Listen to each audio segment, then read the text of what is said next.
کہتے دلیل یہ ہے کہ رسول اللہ کے جانے کے بعد یہ ان کے ہاں بھی یہ ایک سطر کا بھی فرق نہیں ہے کہ ان کی خلافت کی دلیل یہ ہے کہ رسول اللہ کے جانے کے بعد کیونکہ باقاعدہ کوئی نظام نہیں تھا تو سقیفہ بنی سعدہ میں مسلمانوں کا اجماع ہوا، اور اجماع امت نے، اجماع یعنی کہ مسلمانوں کی میجورٹی نے وہاں پہ ایک الیکشن کیا، اور اس الیکشن میں انہیں سلیکٹ کر لیا گیا۔ اچھا یہیں پہ آئیں، کیا ہوا تھا؟ امت کا اجماع، خلیفہ کس کا تھا؟ رسول کا۔ اجماع کس کا تھا؟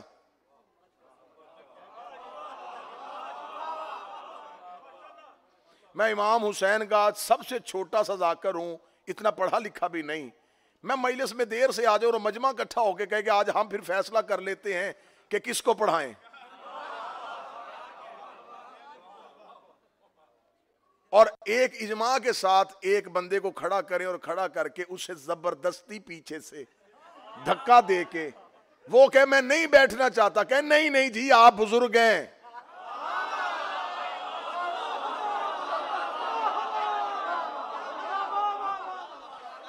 آپ بڑے ہیں تو آج وہ نہیں آ سکے تو آپ بیٹھ جائیں۔ اسے زبردستی کوئی شریر پکڑ کے بٹھا دے،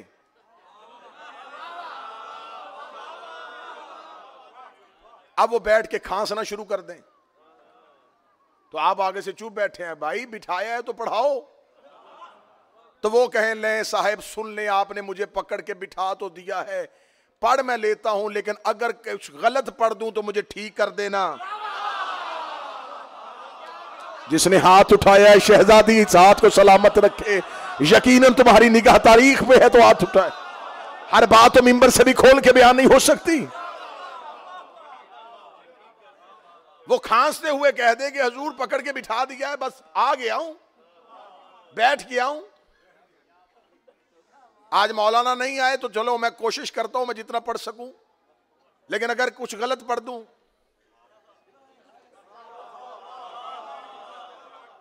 ٹھیک کر دینا۔ مجمع خاموش ہے کہ چلیں ٹھیک ہے جی، آپ غلط پڑھیں گے تو ہم ٹھیک کر دیں گے، سنائیں کچھ۔ وہ سنانے کے لیے تیار ہوئے تو یہ سامنے سے ایک چھوٹا سا بچہ اٹھا، اس نے کہا جی مولانا آصف الوی جب کل تقریر کر رہے تھے تو انہوں نے سورہ بقرہ کی ایک آیت پڑھی تھی، ہمیں اس کے ضمن میں کچھ باتیں پوچھنی ہیں۔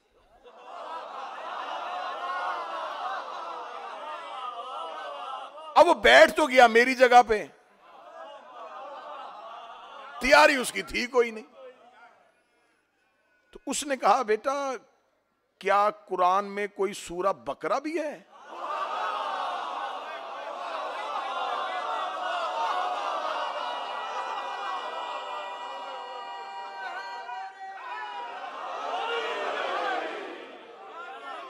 کوئی قرآن میں کوئی سورہ بقرہ نامی سورت بھی ہے؟ اچھا بیٹا قرآن میں یہ سورت اس نام کی کوئی سورت ہے؟ اب وہ پریشان ہو گیا جس نے اسے بٹھایا تھا، اسے تو نہیں پتا تھا کہ بچہ سوال کر دے گا۔ اب مجلس کا ماحول خراب ہونے لگا، اب وہ مجاہد شاہ جی بیٹھے ہوئے بزرگ ہیں، ان کو پتا چل گیا کہ یہ سارے الزام ہمارے اوپر آ جائے گا کہ جی الحیدر ٹرسٹ میں یہ چلتا ہے کہ ایک بندہ ممبر پہ بیٹھ گیا اور اس کو یہی نہیں پتا کہ سورہ بقرہ نام کی کوئی سورت بھی ہے۔ انہوں نے دیکھا کہ ماحول خراب ہو گیا، الزام پورے کا پورا جو ہے نا وہ مجلس پہ آ جانا ہے۔ وہ فوراً اٹھے اور فوراً اٹھ کے آ کے انہوں نے مائک پہ کہا بھائی یہ جو بیٹا سوال ہے نا یہ سوال بعد میں پوچھ لینا، ہم بتا دیں گے قرآن میں بیٹا سورہ بقرہ ہے اور اللہ کی یہ قرآن کی بھیجی ہوئی سورت ہے اور خدا نے اس اب انہوں نے جواب دے کے بچے کی تسلی کروا دی۔ اب وہ جس بوڑھے کو بٹھایا تھا نا اس نے دیکھ لیا کہ مجاہد شاہ جی نے نا فوراً آ کے حالات کو کنٹرول کر لیا ہے۔ آپ چلے گئے تو وہ شاہ جی کو لے کے ادھر جا رہا تھا، ادھر جا کے شاہ جی کو پیچھے مڑ کے کہتا شاہ جی اگر آج آپ نہ ہوتے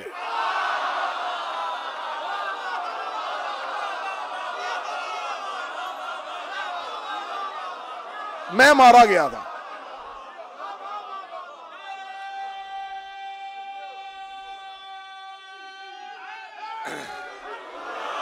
میں مارا گیا تھا کہ میں جتنی بڑی چول مار بیٹھا تھا کہ میں نے تو انکار کر دیا تھا کہ سورت ہی کوئی نہیں ہے، تو شاہ جی فوراً ہاتھ پکڑ کے کہیں گے میں نے بھی عزت تیری نہیں بچائی،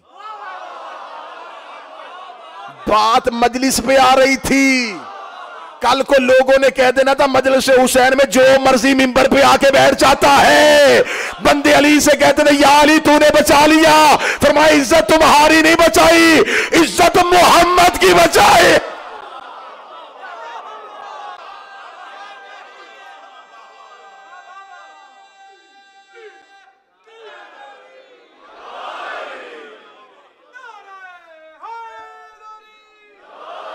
نس کیا ہے خلافت کی، دلیل کیا ہے؟ بھئی ہم پوچھ رہے ہیں نا، ہم سوال پوچھ رہے ہیں، سارا سال نہیں میری قوم کے بچوں سے پوچھتے۔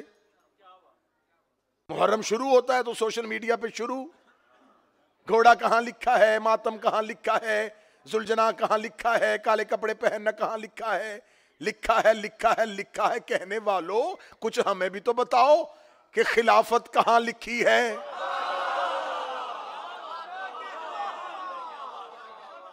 بھئی ساری زندگی ہم ہی بتائیں، جواب ہم دیں، ہم کٹہرے میں کیوں کھڑے ہوں؟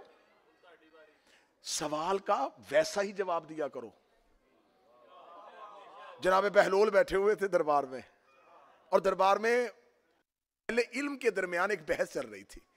ایک حدیث بنی بنائی حدیث لے آئے کہ رسول اللہ نے فرمایا تھا کہ میری امت کے تمام اعمال اگر قیامت والے دن میزان پہ، ترازو پہ ایک پلڑے میں رکھے جائیں اور ایک بندہ اس کے عمل اس پہ رکھے جائیں تو اس کا پلڑا امت تمام کے اعمال سے زیادہ وزنی ہوگا۔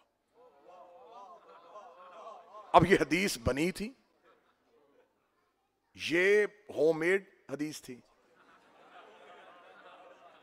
تو جب یہ حدیث پڑھی تو سارے علماء آپس میں کہنے لگے ہاں ہاں ہاں ہاں میں نے بھی حدیث سنی، ہاں میں نے بھی یہ حدیث سنی، ہاں میرے بات۔ اب ان کے نام لکھے جا رہے تھے کہ اس نے بھی گواہی دی، اس نے بھی گواہی دی، اور مورخ تاریخ لکھ رہا تھا، مورخ تاریخ لکھ رہا تھا، نامہ نگار بیٹھا ہوا تھا نا دربار میں، درباروں میں ہر طرح کا صحافی بیٹھتا تھا، وہ لکھ رہا تھا کہ ایک حدیث پڑھی گئی ہے دربار میں اور فلاں فلاں اس دور کے اس عہد کے علماء نے اس کو آن کیا ہے کہ یہ حدیث نبی کی ہے۔ سب کہہ رہے ہاں ہاں ہے۔ بادشاہ نے خوش ہو کے کہا چلیں آج الحمدللہ ہم نے ایک دین کا کام کیا کہ آج ایک حدیث پہ متفق علیہ تمام نے اس کو پاس کیا کہ یہ حدیث رسول کی ہے، اگر کسی کو کوئی اعتراض ہے تو پوچھ سکتا ہے۔ بہلول نے ہاتھ کھڑا کر لیا۔ اب بہلول کو پتا تھا کہ اتنے لوگوں نے کہہ دیا کہ حدیث صحیح ہے، جب میں نے کہنا نا صحیح نہیں تو فوراً اتنے مولویوں نے فوراً میرے اوپر قتل کا فتویٰ لگا دینا ہے کہ اس نے اتنے علماء کی توہین کر دی ہے، اتنے دیندار۔ اب میں نے کہا تھا جیسا سوال ویسا جواب۔ بہلول نے ہاتھ کھڑا کیا، بادشاہ متوجہ ہوا، مولویوں کے سر چکرا گئے، اب یہ کیا بتائے گا؟ بادشاہ نے بہلول کی طرف دیکھ کے کہا اچھا تو آپ کو اس سے اختلاف ہے، آپ کہتے ہیں یہ حدیث ٹھیک نہیں ہے؟ اس نے کہا نہیں حدیث ٹھیک ہے، ترازو ٹھیک نہیں ہے۔ ہائے ہائے ہائے ہائے،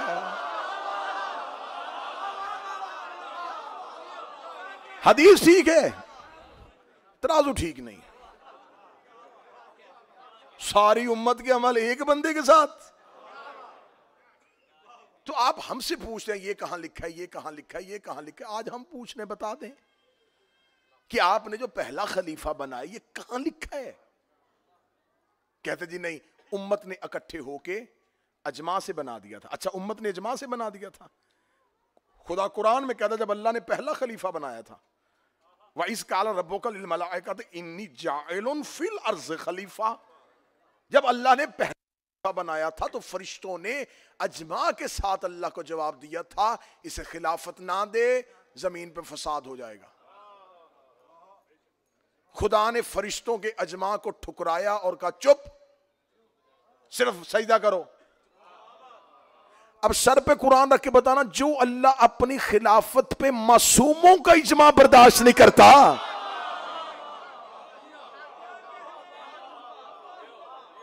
اجماع کی حیثیت کیا تھی؟ کیا وہ جتنے لوگ تھے، جتنے بھی لوگ تھے، کیا وہ سارے کے سارے اسلامی اس پوزیشن میں تھے کہ وہ زمین پہ اللہ کی خلافت کا انتخاب کریں؟ میں نے 2 دن پہلے والی مجلس میں بتا دیا کہ کیسے یہ انتخاب ہوا تھا، زیادہ لمبا واقعہ تو ہم دوبارہ پڑھ نہیں سکتا۔ اب یہ خلافت کہاں ہوئی؟ یہ سقیفہ میں بنی۔ کس نے؟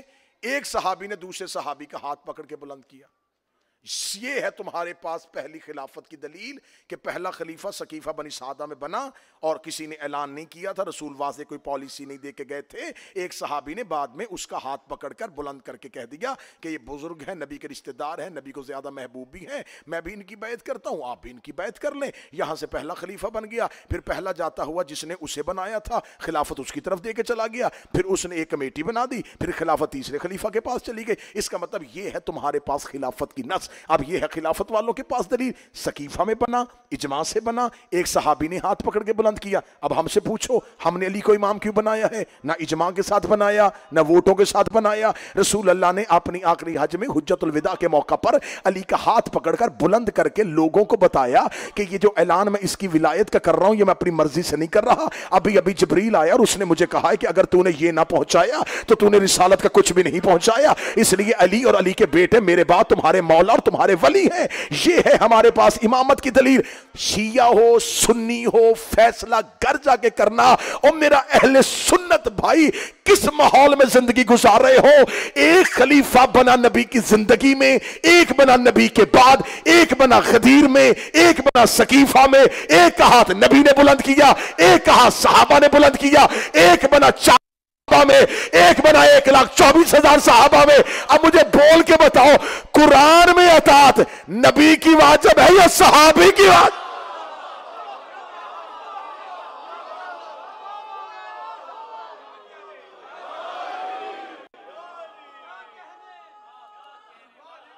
اللہ کا بنایا ہوا، ایک کو نبی بنا رہا ہے، ایک کو صحابی بنا رہا ہے۔ اور قرآن یہ کہتا ہے کہ جو محمد دے وہ لے لو، جس سے روکے اسے رک جاؤ۔ رسول نے ہمیں علی دیا، ہم نے لے لیا۔ میں 8 محرم الحیدر ٹرسٹ میں اعلان کر کے ویڈیو کیمرے پہ کلپ بنوا کے وائرل کرنے لگا ہوں آپ کی تائید کے ساتھ۔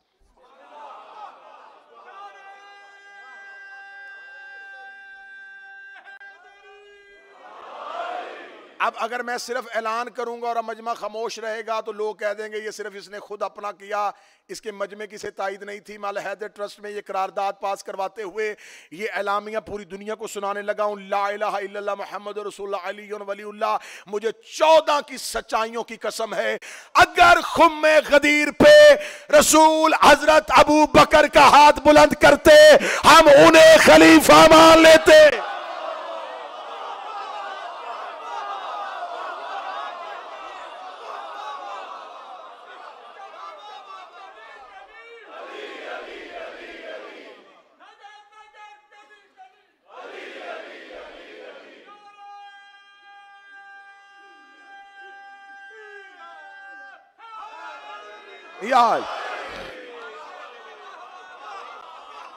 اگر رسول اعلان کرتے خدا کی قسم ہم مان لیتے۔ ہمیں کیا مجبوری بنی تھی کہ ہم کسی کا انکار کریں؟ رسول اللہ نے بلند ہی نہیں کیا، رسول نے کہا ہی نہیں، حکم ہی نہیں دیا۔ ماتم کرتے ہیں شیعہ بدعت ہے۔ بدعت کیوں ہے جی؟ کہتے ہیں نبی کی زندگی میں تو تھا ہی نہیں۔ اچھا تو مان گے نا جو نبی کی زندگی میں نہ ہو وہ بدعت ہوتا ہے؟ جو ہاتھ نیچے ہے یار آپ کیا سننا چاہ رہے ہیں؟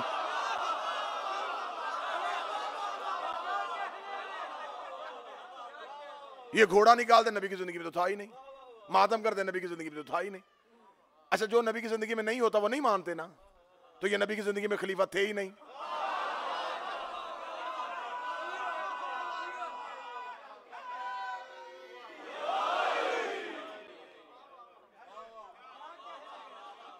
بھئی آپ ہمیں بتائیں، آپ ہمیں منوا لیں، دلیل دیں، ہمیں مان لیں۔ جہاں دلیل نہیں ہوتی وہاں گالی وہاں گولی۔ جب دلیل ختم ہو جاتی ہے، جب علم کا دروازہ بند ہو جاتا ہے، جب ہدایت ہی نہیں ہے، ہم آپ پہ سوال کر رہے ہیں، ہم ماننے کے لیے تیار ہیں، بھائی دلیل دے دیں۔ ہمارے پاس دلیل ہے امیر المومنین اور ان کے بیٹوں کی امامت غدیر، اور 1.25 لاکھ صحابی موقع کے گواہ. اچھا مولا علی دو طرح سے خلیفہ ہیں, سلیکشن سے بھی اور الیکشن سے بھی.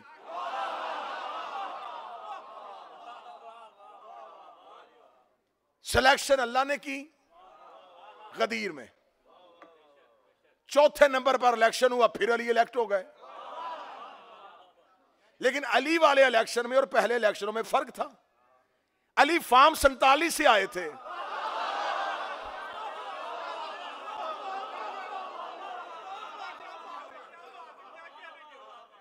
میجورٹی مان رہی ہے.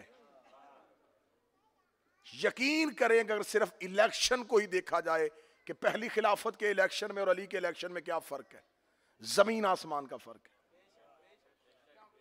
پہلی خلافت کا الیکشن چھوٹے سے چوک میں ہوا, اس الیکشن میں اس لمحے مدینے کی میجورٹی نے اختلاف کر دیا. کیسے؟ انصار کا قبیلہ پورے کا پورا انکار کر گیا, بنو خزرج نے انکار کر دیا. سعد بن عبادہ جو ان کا سربراہ تھا وہ خود کینڈیڈیٹ تھا, اس کے مقابلے میں جب زبردستی اسے بنوا لیا تو پورے کے پورے انصار جو ہے وہ الیکشن سے بائیک آؤٹ کر گئے, انہوں نے بیعت کی نہیں. سعد بن عبادہ انصاری نے آخری لمحے تک بیعت نہیں کی, نہیں مانا. اور آج کتابوں میں لکھا جی سعد بن نبی عبادہ انصاری کو جنوں نے قتل کر دیا تھا. ہاں ہاں ہاں, جو اہل علم بیٹھے وہ میری تائید کرے, جو لٹریری بیٹھے. جناب سعد بن عبادہ انصاری, اس کا اسلام میں سب سے بڑا احسان ہے. یہ مہاجر جب مدینے سے نکل کے مکہ سے نکل کے مدینہ آئے ہیں تو یہ مدینے میں سردار تھا خزرج قبیلے کا. اس نے فوراً اپنا مال تقسیم کیا. اس نے کہا یہ جو ہجرت کر کے آئے انہیں میرا مال دو. یہ روزانہ لوگوں کو کھانا کھلاتا تھا. اس نے انصار قبیلے سے کہا جس کے پاس 2 جانور ہیں ایک ان کو دے دو, 2 گھر ہیں ایک ان کو دو. سب سے زیادہ احسان کیا تھا اس نے.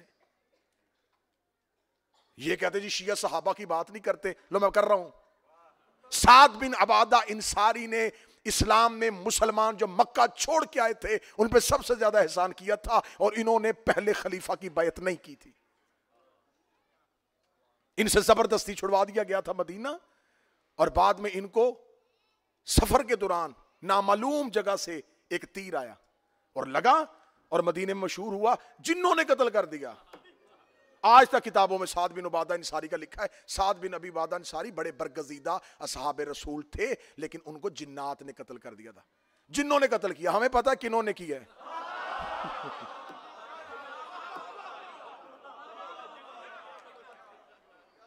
سیکریٹ ایجنسیز اس دور میں بھی تھیں, انہیں قتل کر دیا. سعد بن ابی عبادہ انصاری نے نہیں بیعت کی. تو اب اگر الیکشن کو ایکول کیا جائے تو الیکشن پہلی خلافت کا دیکھ لو اور چوتھی کا دیکھ لو. آپ سلیکشن کو نہیں مان رہے, آپ کہتے جی اللہ نہیں بناتا بندے بناتے, تو آؤ بندوں کے بنائے پہ فیصلہ کر لیتے ہیں. بندوں کے بنائے پہ فیصلہ کرو نا. پہلی خلافت کے دور میں چھوٹا سا چوک سقیفہ بنی سعدہ وہاں پر ہوئی. ابو العلا مودودی, ابن خلدون, شبلی نعمانی, ابن اسیر, ابن کثیر, یعقوبی, جہاں جہاں تک جانا چاہو گے میں پیچھے پیچھے چلوں گا, ایک ایک تاریخ سے دکھواؤں گا تمہیں. سب نے لکھا کہ انہوں نے جب فیصلہ کیا اور فیصلہ کر کے چھوٹے سے گروہ 4 بندے تھے پہلے جنہوں نے بیعت کی, 4 اور 4 بندے بیعت کر کے تلواریں نکال کے مدینے کی گلی میں آ رہے تھے, اور سامنے سے کوئی بندہ آتا اس کا ہاتھ بڑے زبردستی پکڑ کے کہتے ہو گئی تیری بیعت. ہاں ہاں ہاں, میں مذاق نہیں کر رہا, میں حقائق پڑھ رہا ہوں. ہو گئی تیری بیعت بس. اسے کہا ہوا کیا ہے, کون ہے یہ, کیا ہوا ہے؟ کہنے لگے وہ ان کی خلافت کا اعلان ہو گیا ہے. آگے سے بندہ آ رہا, اس کا ہاتھ پکڑ کے پڑے, بس بیعت ہو گئی تیری, اب خاموش, اب تو بیعت میں آ چکا ہے. یہ بیعت ہو رہی تھی. علی نے ایسے ایک دن بھی بیعت نہیں لی. پہلا خلیفہ جاتے ہوئے دوسرے خلیفہ کا, اور دوسرا خلیفہ بیماری کی حالت میں کہہ رہا ہے جلدی مجھے دو, میں تمہیں کچھ لکھ کے دوں تاکہ میرے بعد یہ بندے کمیٹی میں بٹھا دینا. اچھا نبی جب آخری وقت کہہ رہے تھے کہ لاؤ, وہ کسی نے نہ دیا, پھر کمیٹی بنوائی. لیکن جب مولا امیر المومنین کی خلافت کا دور آیا, پھر جب مسلمان علی کے پاس آئے, یا علی آپ حکومت کو قبول کیجئے, علی نے فرمایا ایسے نہیں, مسجد میں آؤ.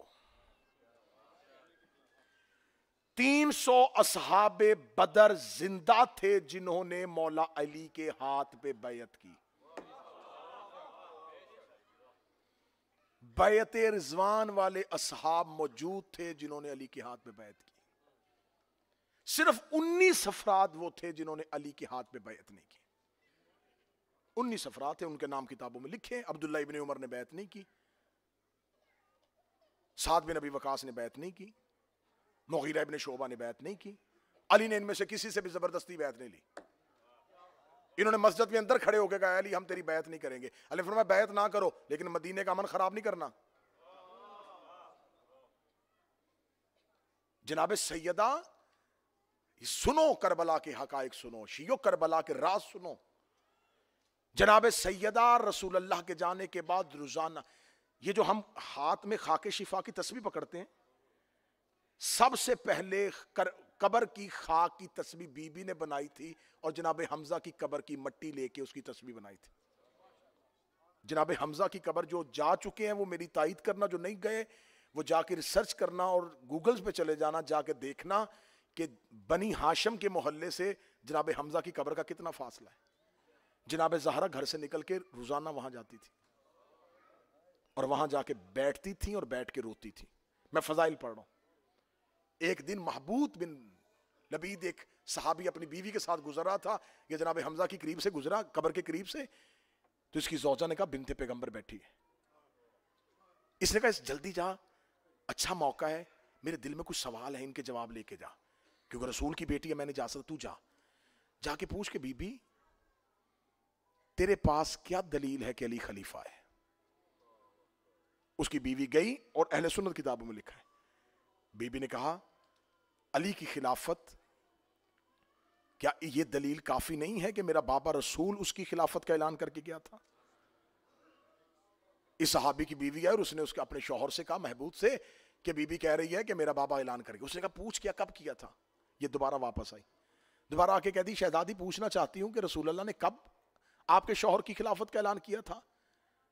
بی بی نے قبر سے سر اٹھایا اور فرمایا غدیر کو فراموش کر دیا تم لوگوں نے, بھلا دیا تم لوگوں نے غدیر کو. وہ پھر گئی اور پھر جا کے اپنے شوہر سے کہتی ہے, بی بی کہتی ہے کہ تم نے غدیر کو فراموش کر دیا. وہ کہتا آخری سوال پوچھا, جا کے بی بی سے پوچھ اگر خلافت علی کا حق تھا تو علی نے آپ کو دربار میں کیوں بھیجا, خود علی اپنے حق کے لیے کیوں نہیں آئے. حق تھا نا تو آ جاتے. یہ سوال جو آج ممبر پہ یا سوشل میڈیا پہ آپ سے پوچھا جاتا ہے, یہ ایک صحابی کی بیوی نے جناب سیدہ سے پوچھا. اب میں جواب سیدہ پیش کرنے لگا ہوں. اس کا علی نے آپ کو کیوں دربار میں بھیجا, علی خود کیوں نہیں آئے. اس عورت نے آ کے کہا شہزادی اگر خلافت علی کا حق تھا تو علی خود کیوں نہیں آئے. جواب سننا سیدہ کا اور گھر تک تسلی رہے گی تمہیں. جناب سیدہ دیکھ کے کہتی ہے کعبہ طواف کروانے کے لیے گھروں میں نہیں جاتا, اور میرے بابا کی حدیث ہے اے علی تیری مثال میری امت میں کعبے کی ہے.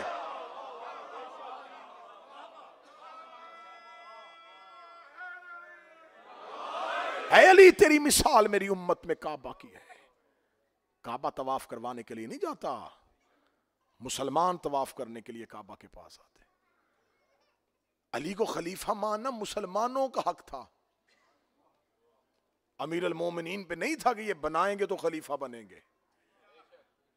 علی کے پاس تو خلافت تھی, خلافت ارضی کے مالک تو علی تھے. بھئی شب قدر میں کوئی بندہ سر پہ قرآن رکھ کے ساری رات عمال کرتا رہے تو شب قدر کی فضیلت میں اضافہ ہو جائے گا, اور اگر لیلۃ القدر میں کوئی بندہ ساری رات سویا رہے تو لیلۃ القدر کی فضیلت میں کوئی کمی آ جائے گی.